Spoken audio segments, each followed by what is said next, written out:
everyone. Welcome to Freedom Friday. I am Gabe Erickson, the CEO of Warrior Transition Outdoors, and I'm sitting with a very special guest, a friend, a brother, and one of the veterans that is in WTO. Joseph Seymour, how you doing, man? I'm doing well. Good.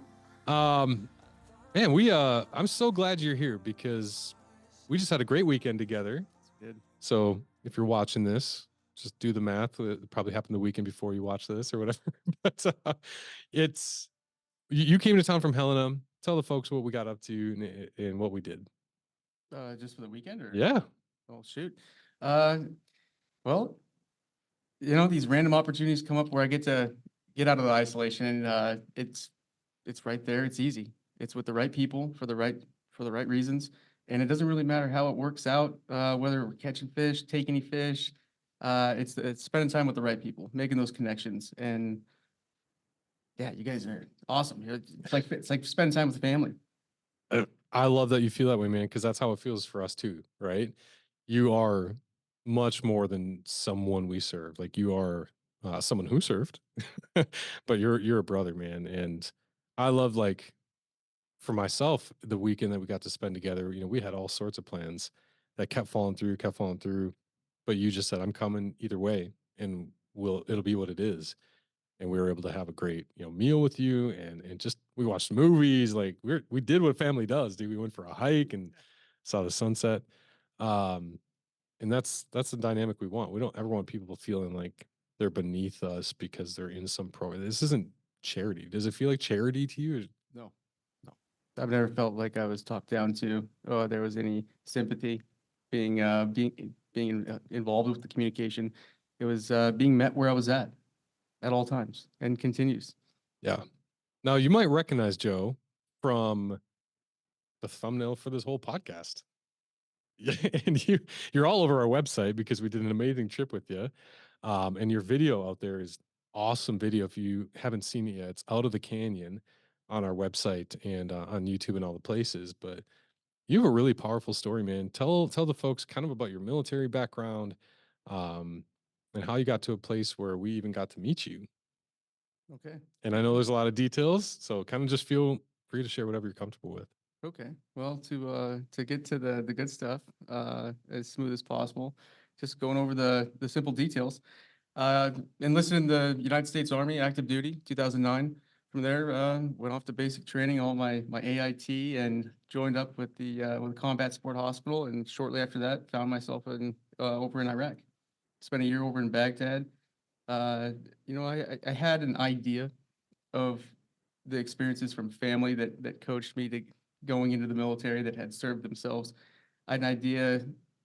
The biggest thing in my mind was what I was going to do, what my purpose was: save lives, save lives. And I stuck with that. I stayed away from a lot of the politics, a lot of this and that, and it really helped me focus and get centered on the brotherhood in the military and how important that is, and just the role that I was able to serve in. I I I consider it a privilege to be able to serve. There's a lot of people to think prior to me that helped make it a choice rather than there be a draft or something else. Like we we have it pretty good. I had it pretty good, I'd say. From there, after all that time down south and over the Middle East, I needed to cool off, being from the Pacific Northwest. So I went up to Alaska, interior Fairbanks, rather isolated. Um, I went up there with the idea to kind of work through some of the things that I'd experienced, um, whether in my childhood or in Iraq, things that I wasn't ready to prepare. I wasn't ready to experience. Mm. There wasn't necessarily some training for a few things. Not saying we were ill prepared, but some things come up, and that's how chaos is. Controlled chaos is a little bit different. Uh, yeah. So I went and cooled off up in Alaska, and I wasn't exactly able to deal with my problems because had began distracting myself from my problems, Mm. projecting them on other people, trying to help them with their problems, to then kind of fill the need of what I had going on in my own life, and then seeking value of myself by how much good I was doing for other people. It wasn't, it's not the way to do it. Yeah, it's not the way to do it. Bearing stuff down, that's it's got a time and a place. But I found myself getting out of the military with losing quite a bit, whether it was relationships, status, the brotherhood. It, I got out of the military and it was no longer these things. No longer wore the uniform. No longer had certain titles. And then I grow out my beard and I find out I'm a redhead on top of that. It's like I'm a ginger. I felt like Derek Zoolander. Who am I?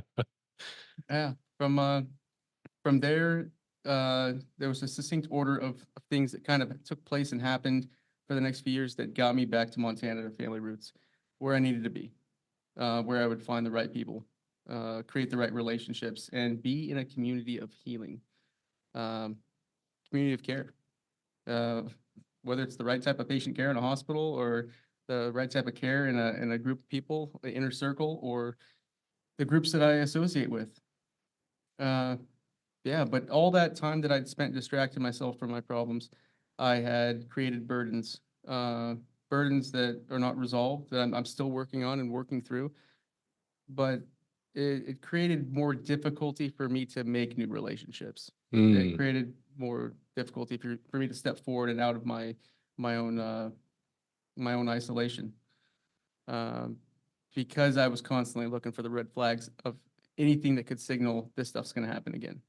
So I just cut myself up off from it all. Uh, yeah.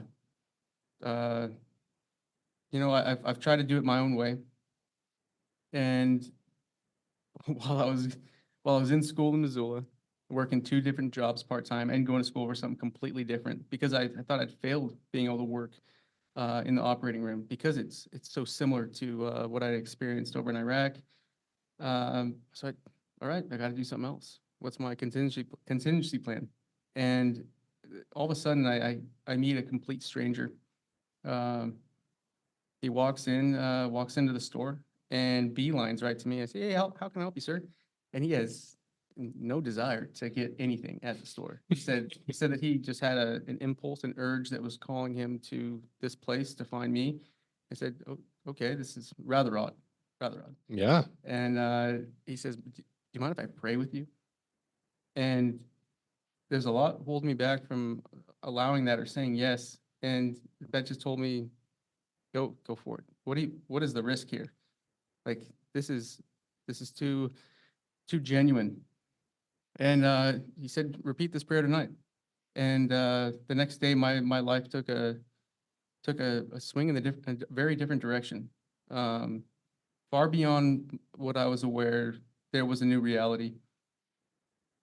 I began to seek the truth more with an eager mind, knowing that the what the gears that have been operating are kind of not working, and that's what was kind of leading to these problems. Mm, And seeking the truth, well, the truth burns off dead wood, and I lost a lot in the process of moving on, relationships, family, friends. I didn't need any of those things for God to bless me, though. And my eyes wouldn't have been open and looking for his presence in my life if those things, those people were still there. yeah. I would have been doing the same routine. Yeah. So it's been incredibly healing and it's been amazing. Getting to Helena and finally meeting WTO, meeting Tara, building a relationship off trust, learning that okay, that mission statement, that is true. Yeah. They stand on it. Yes, I've got a lot of thanks to you guys. I mean, I got a lot of things to you, man. It's like any genuine relationship, it's a two-way street. You know what I mean? And you've blessed our lives and my life in more ways than you'll ever know. So, um, you know, you're the first veteran that is in our program that's been on this podcast. So even that, like putting yourself out there, when you came to us, man, you were like, you had some trust issues. And just stating it frankly, because you told me that, Gabe, I have some trust issues, and you're gonna have to bear with me on that. But I don't know, in your own shoes, but you just fell into, like, you fell into place and 3 months later, you called Tara and you're like, "Dude, my life is completely saved." Like, and that's probably not just WTO, there's probably other aspects of that, but, like, tell us about that journey, from a veteran standpoint of walking through what you went through. And if WTO is part of that, great, but, just as a human. Yeah, well, from my experience, I'd focused on like my prayers were coming from a place of hopelessness and my weaknesses, and they weren't focused on putting my hope in God and His strength. That right there is a a mindset changer, looking at things from a different perspective. And the trust issues come from uh, failed ideals in my own life. Um, I realized that there was a lot that I needed to shed and let go of that led to those things. And it's like, oh God, in the healing process, you have to revisit some things, and it's going to be painful. It's there's some humility and humbling involved in that, but ignoring it is just letting it add up, and then it's tainting everything that I'm doing continuously, just moving forward. Mm, So just rid my heart of these things, of this pain, of these memories, and fill it with a fill it with a desire and a hunger to learn your will and your word. And really, when it comes to the trust, is putting my trust in God. I used to think it was silly when people would say, "Oh, give that up to God, let Jesus take the wheel." Like, what? That is so irresponsible. How could you just walk away from your problems? Well, it's not like that. There's uh, there's more to the process and to the scripture. It's like continuing to move forward in the right steps, anticipating the blessing and being prepared for it. Because if that blessing were to come that day, it would be a burden. I wouldn't be ready for it. mm, yeah. Yeah, that's pretty profound too. Yeah. No, it's been so cool to see you grow through that, and you're just a fighter, man. You're like an emotional, spiritual fighter. Like, I love that about you, and you just refuse to stay stuck or anything. And even like coming, he went and watched a handful of these videos about the victorious veteran thing that we're putting out there, right? And you had your own thoughts about that, and that really like rings true in your heart when we talk about that and like that. What is I'm curious because they hear from me, man. I'm a civilian, but like for a veteran to say, "No, this resonates, and this is why," like that's powerful. What would you say about that whole broken veteran thing and what you've had to do to overcome that and move forward? Well, to start that one off, I'd say it's unfair to compare and not relate. Comparing, you're just closing some doors off. Um, Kind of like comparing yourself to what other people imagine of you and what they say about you, the image that they've created of you, and then believing it. You can't be victorious if you believe that you are indeed broken and that it's not going to get better. That things can't be different, experienced in a different way. There's a lot of ways that I I have learned that it just blow me away. It's like, oh, I can experience this different. The things don't have to be painful. They don't have to be awful. I don't have to just try to be patient rather than being present in a moment, waiting for it to pass. It's like, no, there's ways to enjoy this moment. There's ways to be focused in on love and passion for one another. Gosh, you know, yeah, I tell people I've prefaced this before, and there will come a day where I don't have to preface it anymore. But like WTO is not specifically a faith based organization, but we just value and cherish when people share their faith from whatever that is, and for you to share so openly, it's powerful because one of the past episodes, the guy talked about like having that identity and purpose on that level, recognizing his spirituality as a human is very necessary no matter your faith. You could probably acknowledge that, right? Whatever, wherever people are coming from, it's important to hone in on the fact that there's a spiritual component here in our lives, and it's not as simple as the physical or the circumstances that surround us. If you think you're a product of the circumstances, you're already lost, and you have to know, like, I mean, you're Joseph here is a walking freaking testimony of the fact that it's like there's hope right around the corner. Yep. 3 months later, you called and said, "My life is totally different." What did that fishing trip do for you? Yes, Because then we took you on a fishing trip to kind of celebrate that and to usher you into kind of a new era of yourself, I guess. But what did that trip do for you, man? it wasn't just personal wins by far. It wasn't just seeing examples in nature of like coming out of the canyon, like starting on the river past this dark canyon that just doesn't look too well, looks treacherous rather. And goodness, I couldn't focus on or enjoy the fishing too much. It's like catching a fish is like, oh, this is great, but uh, it it wasn't better than the people that I was around and spending that time with, and being having the influence of you and Gavin, and Darren. Goodness sakes, Yeah, Darren. Darren Butcher, that's a good man. Uh, that set me on a path to go about some circumstances with my family and with my son, and others in a very different way, in a very different way, and step outside of myself and seeking value of myself and others, and just being there for people and looking at being present in the moment rather than being patient. That it continues to play in my life and just ring in my head. Uh, you know, there's a lot of like quotes and kind of analogies that were used over that trip, and ones that I had heard that make a lot of sense. And it makes a lot of sense for me to continue to believe that, these scars that I may have, yeah, they're scars. They're not open wounds anymore. But that doesn't mean the memories aren't going to still ring in my head, and I'm not going to be reminded of them.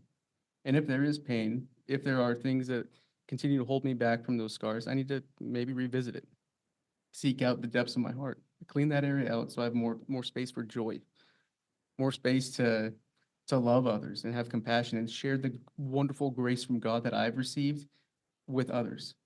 That's why it begins to come so much easier to speak with other people, uh, when it's not like, oh shoot, I have to talk about me and it's for me, and that's not, well, I don't feel like that's the purpose anymore, because I alone cannot help other people. But God's grace in my life, uh, if other people could experience that, or one way or another, it's something be similar, that's something we're sharing. I've been in those low points, those hopeless points.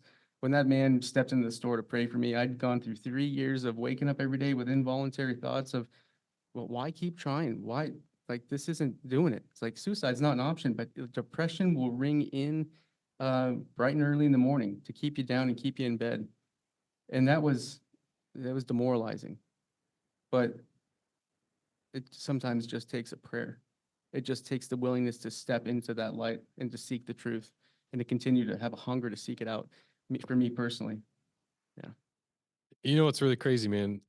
Our audience is everyone. It's civilians, it's veterans, it's military spouses. Like we have people in the community, and there are going to be a lot of people watching this that have never heard a veteran talk as much as you're talking. And like you said, if you were still in this for yourself, you wouldn't be here right now sharing this story, because I think you've genuinely had this compounded growth effect in your life, which thank God, right? And for you, like I didn't pressure you into this conversation. Like I asked, yeah, but you've just slowly been putting yourself out there more and more.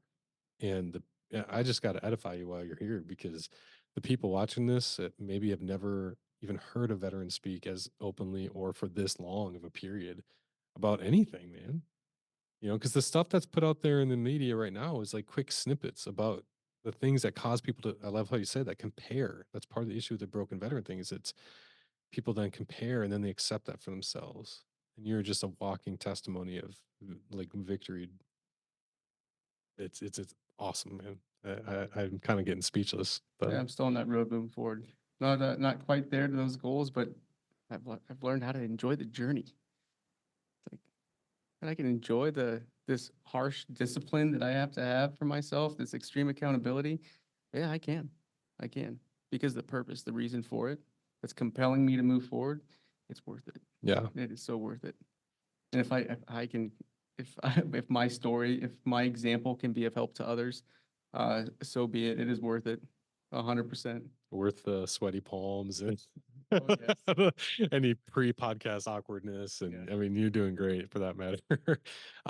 Last words for the people. I don't know who you want to address, man. If it's everyone, if it's veterans, if it's the military community or civilians, but what's coming to your heart if you're just to look in the camera and say those final words? Keep moving forward. Things can be better. Things can be different. Doesn't matter where you're at. Doesn't matter what circumstances, what boundaries or stipulations that you're under. Those may turn out to just be roadblocks, and you need someone on their side of that roadblock to move it. Get with people, the right people that will help you move it. People that you're not just relating with to be comfortable and content with because, oh, well, you went through the same thing. It's like, well, let's get with some proactive folks, some folks that will propel you forward. Um, Speaking from my own perspective there, my own experience, it's different for everybody. But I think some of these processes that I've learned, they stretch far beyond my reality in the world that I've lived in. Hey man, those universal truths run through us all, right? And what works works. It might look different, but the principle's there for everything you just said. So those are powerful words, man. That is Freedom Friday. That is what it's all about, dude. Is that people watching this, who knows? It could be in 100 years, someone pulls this video up on what is YouTube, right? Like they find this relic of a video and it spurs a whole movement of who knows, man. That's what I love about technology and the ability to capture your story in this way. And already through the video that we put out there of you, go watch it out of the canyon. Beautiful story, man. Proud of you, bro. Thank you for coming on and being my brother. And absolutely, man. Yeah, this is great. Thank you for watching. Thank you for supporting WTO. Thank you for supporting our veterans. This is one of the guys, and this is what I wake up for every day, man. This is to be in your corner. Love you, and we love you. So tune in next week, and have a great Friday.